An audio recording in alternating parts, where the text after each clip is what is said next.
Warahmatullahi wabarakatuh. Alhamdulillah. Alhamdulillahilladzi aina maqadal ghafilin wa nafa'a bi tadhkiratil mu'minin falam yastaghilu bid dunya wahdahu bal jama'u bainad dunya wad din wa arafu ma li rabbih minal haqqi faqama qiyamas shadiqin. Ahmaduhu hamdal hamidin, asta'inuhu wa astaghfiruhu fahuwal ni'mal maula wa ni'mal mu'in. Ashhadu an la ilaha illallah wahdahu la syarika lah wa ashhadu anna sayyidana Muhammadan nabiyyul mustafal amin. Allahumma salli wa sallim ala sayyidina Muhammadin wa ala alihi wa ashabihi wa man tabi'a hudahu bil ihsanin ila yaumiddin. Rabbi shrahli sadri wa yassirli amri wahlul 'uqdatam min lisani yafqahu qawli, amma ba'du. Allahu ta'ala fi kitabihil karim wa huwa asdaqul qailin. A'udzu billahi minasy syaithanir rajim. Bismillahirrahmanirrahim. Subhanalladzi asra bi 'abdihi lailan minal masjidil harami ilal masjidil aqsa alladzi barakna haulahu linuriyahu min ayatina innahu huwas samiul basir. Shadaqallahul azim. Sa'adatul muhtaramun, a'izzatul kiram, para alim, para ulama, wabil akhos Ustadz Robinson, Ustadz Syarif, yang kita sama-sama ta'zimi, yang sama-sama kita harapkan barokah doa serta barokah ilmunya.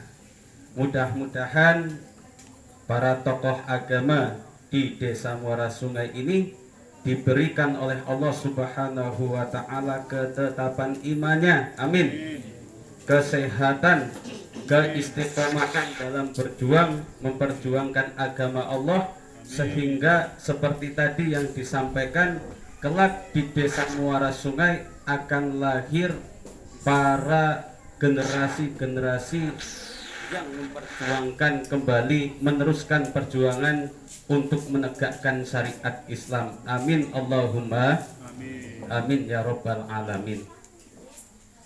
Yang saya hormati Bapak Haji Redi Imlan selaku pengasuh Rumah Quran Nurul Jannah TPA TPQ, juga Majelis Taklim Al-Mu'min, Gerakan Pemuda Soleh dan Solehah Desa Muara Sungai. Kita doakan mudah-mudahan beliau sekeluarga diberikan oleh Allah Subhanahu wa ta'ala keberkahan, barokah usianya, barokah hartanya, barokah keluarganya. Amin Allahumma amin ya rabbal alamin. Yang saya hormati tamu undangan, santri putra maupun santri putri Rumah Quran Desa Muara Sungai, yang insya Allah pada kesempatan kali ini sedang dimuliakan oleh Allah Subhanahu wa ta'ala. Bapak Ibu yang saya hormati, mudah-mudahan acara kita pada malam hari ini, pada sore hari ini, kita berdoa, tolong diaminin Pak ya, diaminin yang kompak, karena kita masih berada di bulan yang mulia, di bulan Rajab. Insya Allah ketika kita berdoa di bulan yang dimuliakan oleh Allah, apalagi yang hadir ini jamaah, kalau diamini insya Allah makbul. Amin Allahumma amin ya rabbal alamin.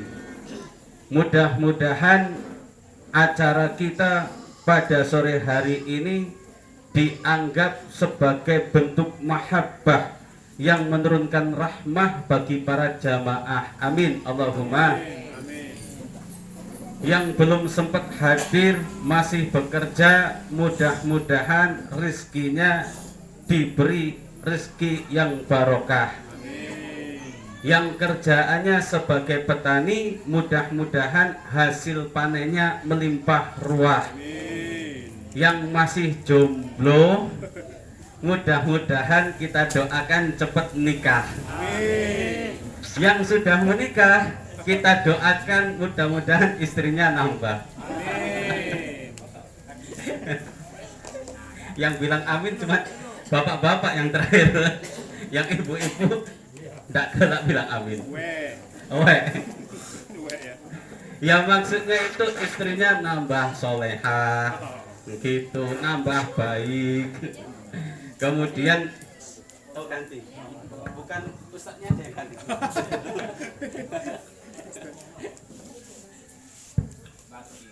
Cek sama baik apa sama biye?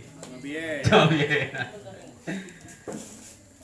Ya maksudnya istrinya itu nambah solehah, nambah taat beribadah, kemudian diberikan rezeki yang barokah sehingga bisa digunakan untuk ziarah ke Mekah dan Madinah. Amin Allahumma amin ya rabbal alamin. Bapak Ibu yang saya hormati, kehidupan manusia itu dibagi menjadi 3 dimensi waktu.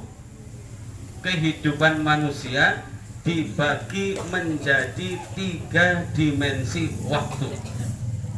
Yang pertama, manusia itu mempunyai dimensi waktu masa lalu. Yang kedua, masa sekarang. Dan yang ketiga adalah masa depan. Katanya kalau masa lalu ini adalah sebuah kenangan, masa sekarang adalah kenyataan, dan masa yang akan datang adalah impian. Nah itu ada status kayak komen itu. Jadi masa lalu adalah kenangan, masa sekarang adalah kenyataan, masa yang akan datang adalah impian.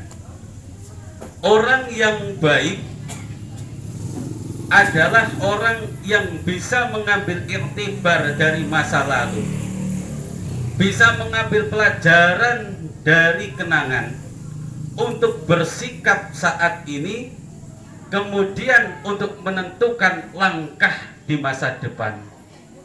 Makanya Kanjeng Nabi Muhammad Sallallahu Alaihi Wasallam itu menyampaikan seperti ini, Pak. Man kana yaumahu khairan min amsi fahuwa rabihun. Barang siapa hari ini lebih baik dari hari kemarin, maka dia beruntung. Man kana yaumahu misla amsihi. Barang siapa hari ini sama, gak ada perubahan, yo koyong ini tok, seperti ini terus. Yang kemarin dapat nilai 1, sekarang juga dapat nilai 1. Kemarin dapat nilai 2, sekarang juga dapat nilai 2. Podo, sama, sami, mawon. Saya ikut teman. Sama piye, sama yang kemarin. Gak ada perubahan, tidak ada peningkatan. Disebutkan orang yang seperti itu apa? Rugi. Man kana yaumahu syarran min amsihi. Barang siapa hari ini lebih buruk dari kemarin, ya ini yang celaka. Yang kemarin sudah baik, yang kemarin sudah meningkat, kok sekarang malah turun tangga, malah turun mesin, celaka. Ini orang yang dilaknat oleh Allah Subhanahu wa ta'ala. Na'udzubillahi min.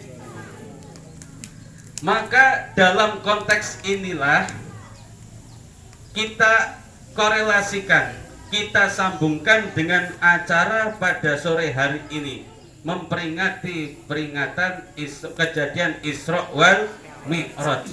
Isra Mi'raj ini terjadi pada masa lalu. Sudah lama terjadi. Lama sekali terjadi. Akan tetapi tidak hilang relevansinya, bisa diaplikasikan saat ini bahkan sampai nanti. Kejadian yang terjadi pada masa lalu akan tetapi manfaatnya, faedahnya, kebaikannya bisa kita amalkan saat ini bahkan sampai nanti ila yaumil kiamah. Itu Isra Mi'raj. Dalam Al-Quran itu tata bahasanya luar biasa. Kalau kita bicara masalah bulan di tahun Hijriah, ada berapa bulan di tahun Hijriah? Sama baik, 12. Setiap bulannya itu terdapat peristiwa bersejarah di dalam Islam. Contoh, Muharram terdapat peristiwa bersejarah namanya Hijrah.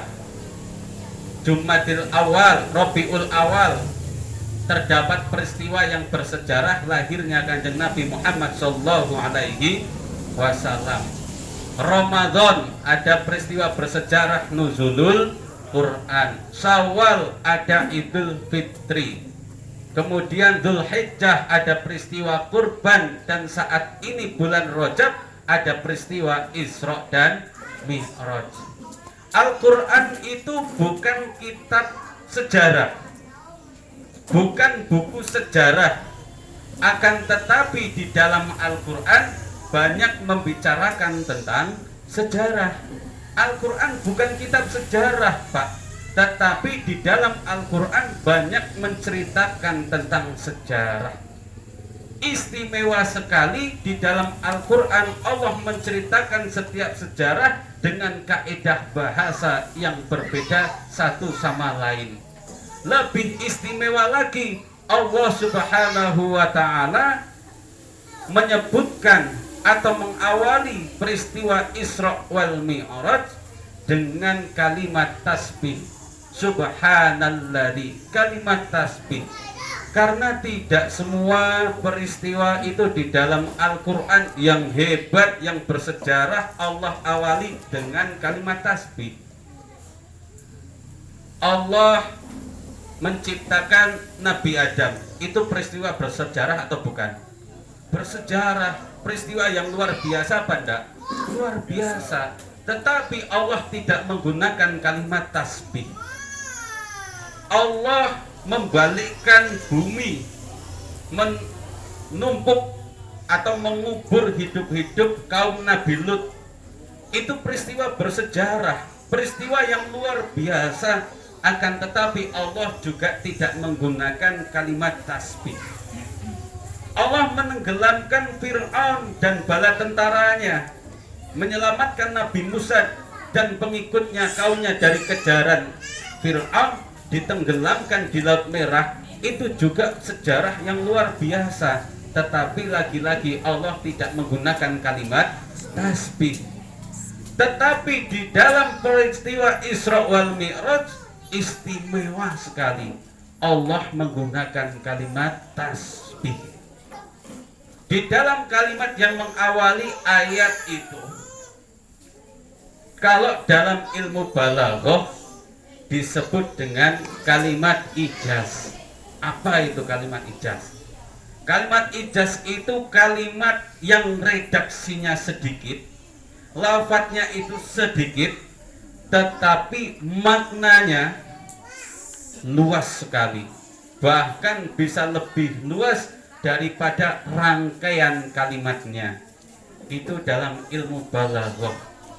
Kemudian di dalam kalimat tersebut juga ada lafadz yang tersirat, lafdzul jalalah. Maka asli kalimatnya berbunyi subhanallahilladzi. Kalau di dalam ayatnya itu subhanalladzi, ada lafadz yang tersirat, lafdzul jalalah. Maka kalimat aslinya adalah subhanallahil ladzi. Sangat istimewa. Di dalam Islam itu kita kalau ibadah ada pembagiannya, Pak. Ada ibadah yang berat, juga membutuhkan biaya yang mahal. Contoh, bangun masjid itu berat, butuh biaya yang tidak sedikit, biaya yang besar. Bangun madrasah itu juga ibadah yang berat, juga membutuhkan biaya yang besar. Bangun pesantren, bangun rumah Quran, bangun sekolahan, itu ibadah yang berat, juga membutuhkan biaya yang besar. Kategori yang kedua, ibadah yang berat akan tetapi tidak membutuhkan biaya yang besar. Contohnya apa? Puasa. Puasa itu beratnya luar biasa, akan tetapi tidak membutuhkan biaya yang besar. Berat karena puasa ini tidak hanya menahan lapar, tidak hanya menahan haus. Kalau cuma nahan haus, nahan lapar, kambing yang hitam itu baik, tidak makan sehari pacak, Pak. Ya enggak? Coba bapak-bapak tidak usah nduk kambing makan sehari, hidup pacak. Beratnya puasa karena harus bisa mengekang nafsu. Banyak orang mampu menahan kelaparan, akan tetapi tidak sedikit yang tidak bisa menahan pandangan. Banyak orang yang mampu nahan kehausan, akan tetapi diuji dengan kemaksiatan tidak tahan. Makanya ibadah puasa, walaupun tidak membutuhkan harta yang banyak, biaya yang besar, akan tetapi beratnya luar biasa. Yang selanjutnya, ibadah yang ringan juga tidak membutuhkan biaya yang besar. Apa? Kalimatut thayyibah. Kalimat yang keluar dari lisan kita, kalau itu baik, itu disebut kalimat thayyibah. Kalimat yang baik, mudah, juga murah. Mudah, murah. Itu kalimat thayyibah. Kalau kita diberikan nikmat sama Allah, kita disuruh mengucapkan alhamdulillah.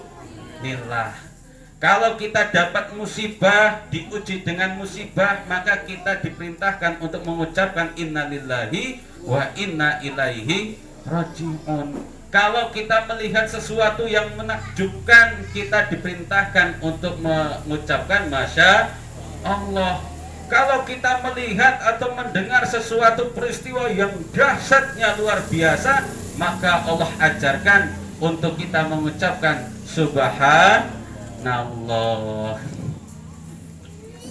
Nah, itu hikmah pertama, Pak. Iklan ini. Ini hikmah karena temanya mengambil hikmah dari peristiwa Isra Mi'raj. Ini hikmah yang pertama yang bisa kita ambil dari peristiwa Isra wal Mi'raj. Allah mengajarkan kepada kita untuk selalu mengucapkan kalimat thayyibah ketika melihat atau merasakan atau mengalami semua peristiwa yang dialami di alam dunia ini. Dapat nikmat, alhamdulillah. Dapat musibah, innalillah. Melihat sesuatu yang menakjubkan, masya Allah.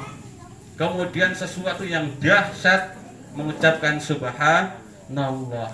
Ini hikmah pertama yang kita bisa ambil dari peristiwa Isra Mi'raj.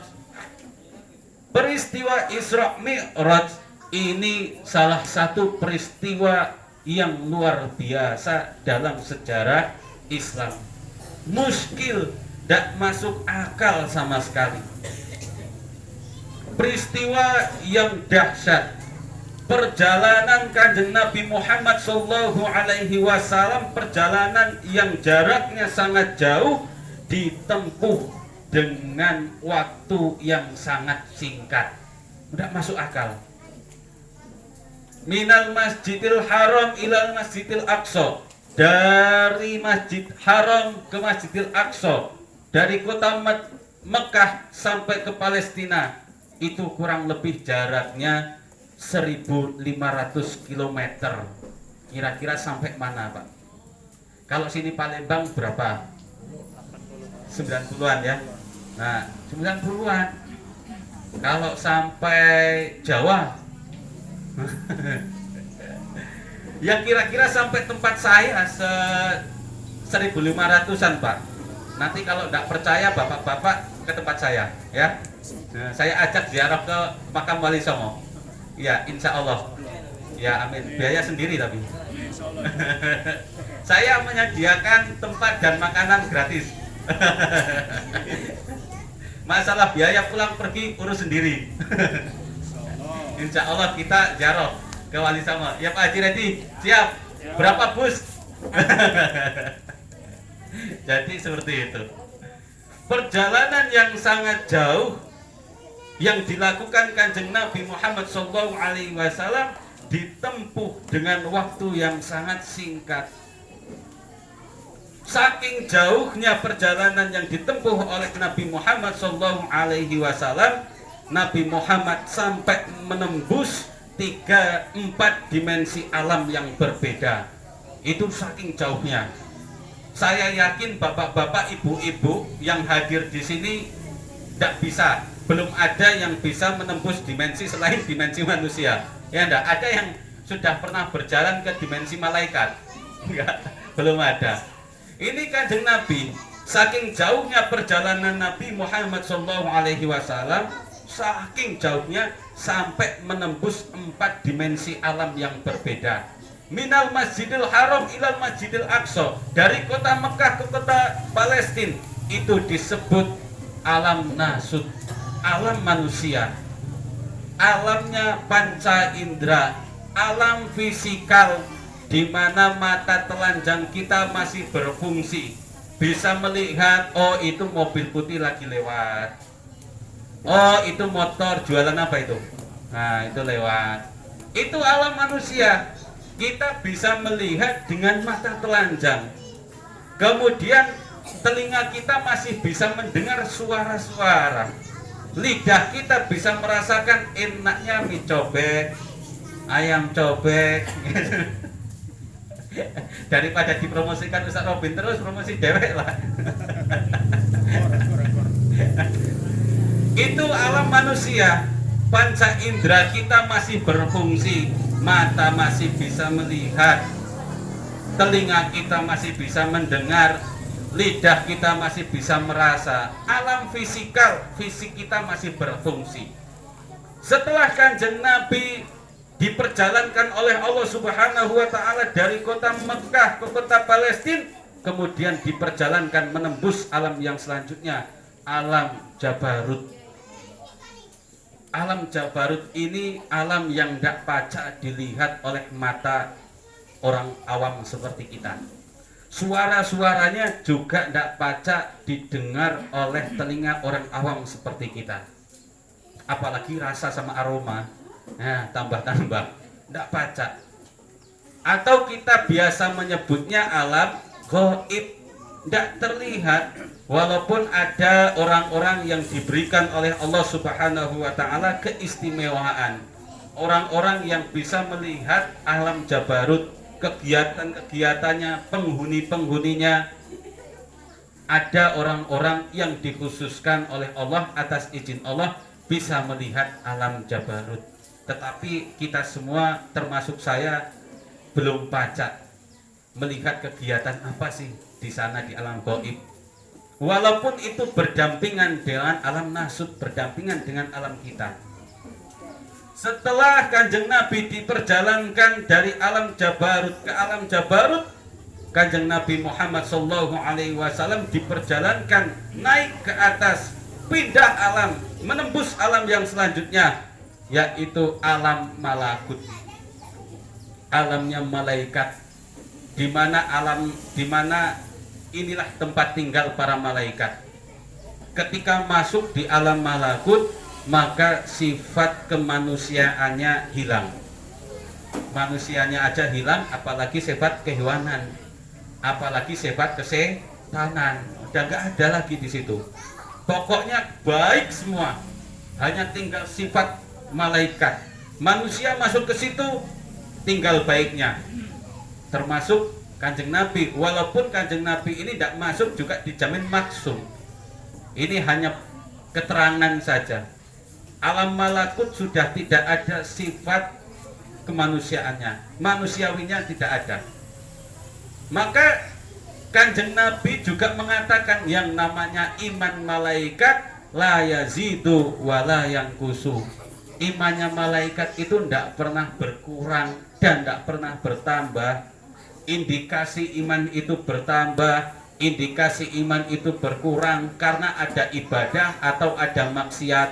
Kalau kita sedang maksiat, ya berarti iman kita sedang berkurang. Tetapi kalau kita sedang ibadah, berarti itu indikasinya iman kita sedang meningkat. Nah, kira-kira kita kumpul di sini itu indikasi iman kita sedang meningkat apa sedang berkurang?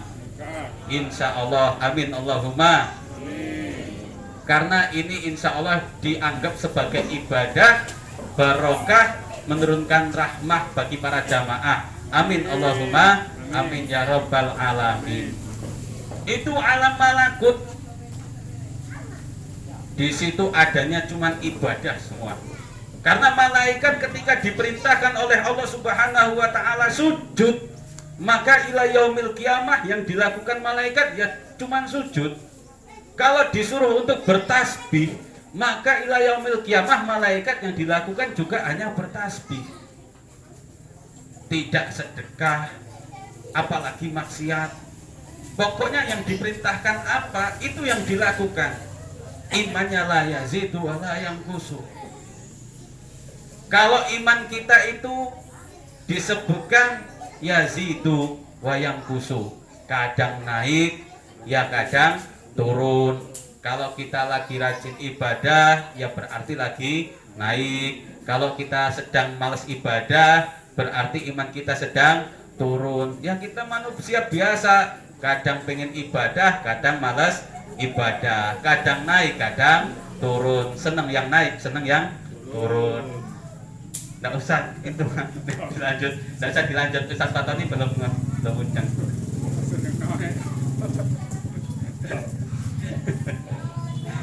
Jadi seperti itu. Oh, Ustaz Fatoni mana naik turun, naik turun.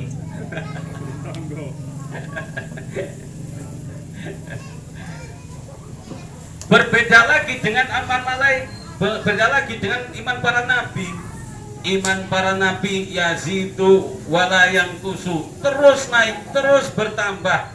Karena nabi tidak pernah maksiat, karena nabi tidak pernah malas ibadah, karena nabi tidak pernah selingkuh, karena nabi tidak pernah karaokean.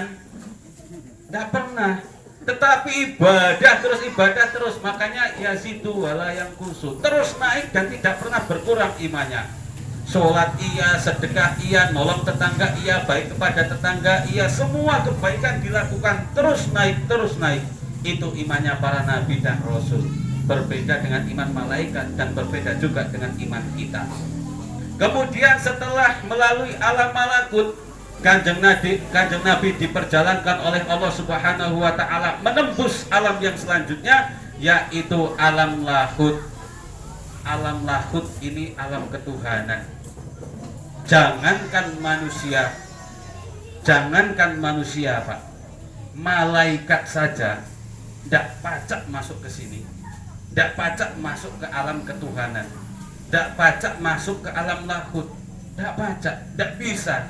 Tetapi atas izin Allah, Kanjeng Nabi Muhammad SAW di alam lahut inilah berdialog, sehingga relevansinya perintah sholat bisa kita laksanakan sampai saat ini dari peristiwa Isra wal Mi'raj. Malaikat aja tidak baca, tetapi atas izin Allah Kanjeng Nabi bisa.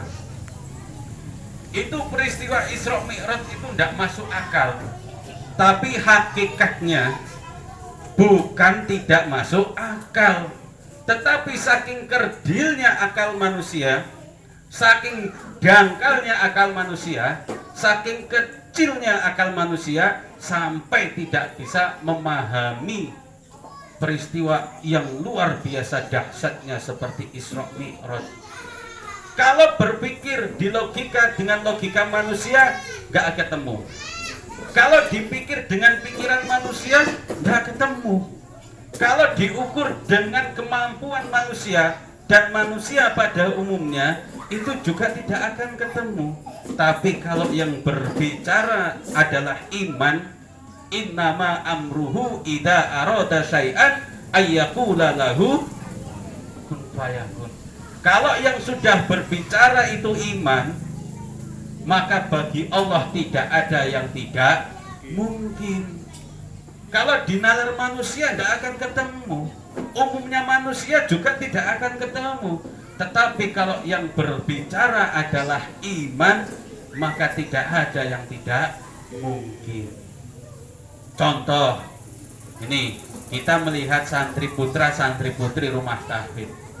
Kalau kita melihat anak-anak seperti ini, akal kita menerima enggak kalau saya mengatakan anak-anak ini punya bapak sama punya ibu? Menerima apa enggak? Menerima, memang seperti itu. Anak-anak dilahirkan dari seorang ibu dan ibu hamil karena bapak. Karena bapak. Iya, itu akal kita nerima. Tetapi kalau Allah sudah berkehendak, manusia tidak punya ibu, manusia tidak kakek bapaknya, bisa ada siapa? Kanjeng Nabi Adam alaihi. Itu kalau Allah sudah berkehendak, nggak punya ibu, nggak punya bapak, bisa ada manusia. Tapi kalau di muara sungai yakin tidak ada, ya enggak? Pasti punya bapak, punya ibu. Ya, ya Pak ya.